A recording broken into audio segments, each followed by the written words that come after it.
Uncreating the Monster Municipal Corporation Fraud. By Anna von Reitz. Information provided to H.E. Cardinal Mamberti and the Vatican Chancery Court in regard to our claims March 6, 2005, January 19, 2023, in Seek. Incorporation became popular among war vendors, what we now call defense contractors, just prior to and during the so-called American Civil War. This is because once a business is incorporated, the corporate veil that defines the business as a separate person protects the operators of the business from liability and the loss of their own wealth. The business can go bankrupt, and they, the operators, remain wealthy and unscathed by the results. Thus, incorporation allowed businesses to be run without accountability. Stop a moment and think about what this implies and how it changes the basic presumptions of good business practices, business ethics, and consumer protection. Suddenly, we have all these giant corporations, Remington, Colt, and Winchester, the gunpowder and explosives manufacturers, giddy with their lack of any liability for their products. They could suddenly produce any product, poisons and mustard gas, for example, without any liability for the product, beyond producing it, or any concern about what it was used for.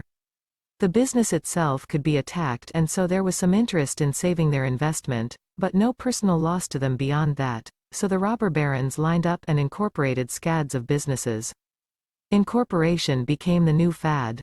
Of course, someone had to pay the price for this UN accountability, and that fell, in the case of government corporations, on the public. In 1986, the Territorial Congress running the USA, Inc.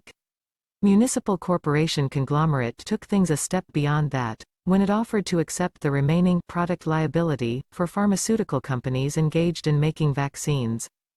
Up until that point, corporations were at least accountable for the quality and purity and other aspects of the products they produced, but now, in the case of vaccines, the Territorial Congress waived that last aspect of liability for the manufacturers, and exposed consumers to all risks imaginable.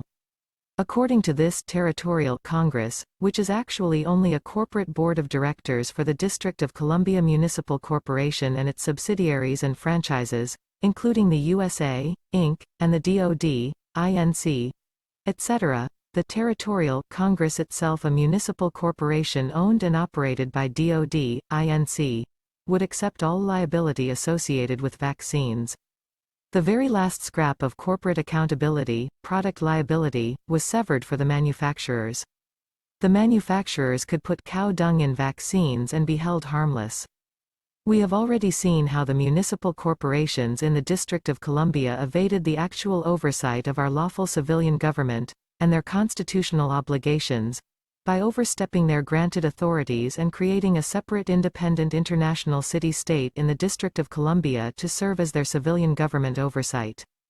At that point, we should have been freed of any supposition that we were responsible for their bills and chicanery or that we were in contract with them at all. But, they continued to claim that they were our trustees and that they represented us, behind our backs, of course. They continued to pretend that they were legitimately operating under the Constitution of the United States of America or the Constitution of the United States, and to claim that our government was absent in interregnum, etc., even as they unlawfully converted our individual political status to that of foreign citizens via undisclosed registration processes. Unlawfully converting the natural political status of a living man to that of a citizen belonging to a foreign government as a capital crime under both the Geneva and Hague Conventions as well as international law more generally speaking. So again, we are presented with municipal corporations run wildly amok, committing wanton fraud and capital-level felonies against their purported employers, and still contriving to pretend that their debts, including their debts accrued from their unauthorized war profiteering, are our responsibility, and that the cost of illegally occupying our states of the Union and numerous other countries were on our account, as a result of their obligation under the Constitution of the United States of America to defend us. It's all nothing but self-interested fraud and breach of trust and breach of contract, front to back and first to last, on the part of these municipal corporations housed in the District of Columbia. We wish for all charges made against our assets and accounts by these municipal corporations housed in the District of Columbia and their officers to be reversed effective March 4, 1861, The date that Abraham Lincoln unlawfully, illegally, and immorally appeared to enter our public office, while instead operating privately as the president of a foreign municipal corporation headquartered in the District of Columbia. These offending municipal corporations and their principals, officers, and successors are all responsible for this great fraud. Not the American states and people who stand as the aggrieved parties and priority creditors.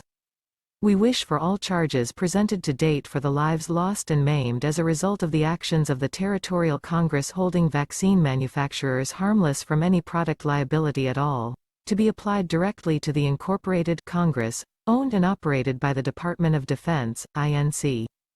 aka DoD, Inc., and their parent corporation, the United States of America Corporation, and for all these receipts to be returned directly to our credit, in gold, and placed in our fiduciary account with the Global Family International Trade Bank, which we have chartered for the purpose of returning assets and prepaid credit to all the living people and countries that have been victimized, including, but not limited to, ourselves.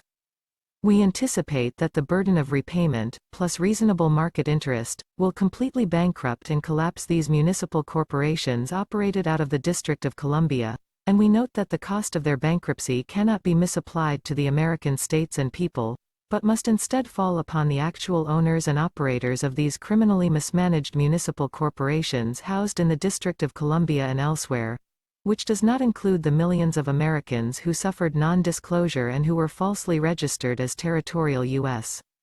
citizens and impersonated as municipal citizens.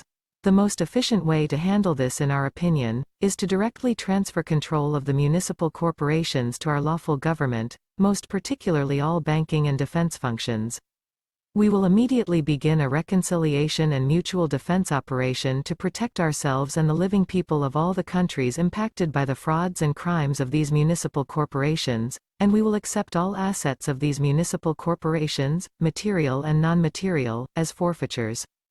They cannot ever possibly repay the damage they have done and the faith they have broken, but to the extent that their assets and our assets which have been purloined can provide sustenance to the living and renewal for the earth, it must be done and done quickly. Issued by Anna Maria Riesinger, Fiduciary. The United States of America in care of Box 520994 Big Lake, Alaska 99652. April 5, 2023.